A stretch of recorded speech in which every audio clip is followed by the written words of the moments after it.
Welcome to VVB9 news channel. Doctor BR Ambedkar Konaseema జిల్లా ముమ్మిడివరం నియోజకవర్గం వీరేశ్వర స్వామిని దర్శించుకున్న దేవాదాయ శాఖ డీసీ.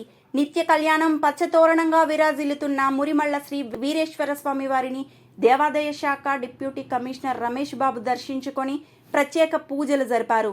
వీరి కుమార్తె వివాహ శుభలేఖ స్వామివారి పాదాల చెంత ఉంచి పూజలు జరిపారు. తొలుత వీరికి సిబ్బంది ఆలయ మర్యాదలతో ఘన స్వాగతం పలికారు. అర్చకులు బ్రహ్మశ్రీ పేటేటి శ్యామల కుమార్ ఆధ్వర్యంలో ప్రత్యేక దర్శనం అందించారు. స్వామివారి ప్రసాదం శేషవస్త్రం అందించి వేద ఆశీర్వచనం అందజేశారు. వీరి వెంట తనిఖీ అధికారి రామలింగేశ్వరరావు, ఆలయ పర్యవేక్షణ అధికారి శ్రీనివాసరాజు తదితరులు పాల్గొన్నారు. ఏర్పాట్లు సహాయ కమిషనర్ మరియు కార్యనిర్వహణ అధికారి మాచిరాజు లక్ష్మీనారాయణ పర్యవేక్షించారు.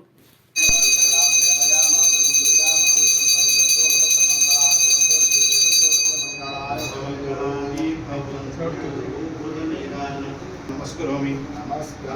మహాదేవాహరం రాజాధిరాజాయ ప్రసయ సాహినే నమో వైశ్వరాయ వినయమేకామాయ మహ్యం రాజేశ్వరాయ శ్రవణోదాదు కుబేరాయ వైష్ణవనాయ రాజాయ నమః. సోరోమి ఈశాన సర్వజ్ఞాన ఈశ్వర సర్వభూతానాం మహాదేవ నీలగ్రీవ సదాశివ భావనాది చిత్త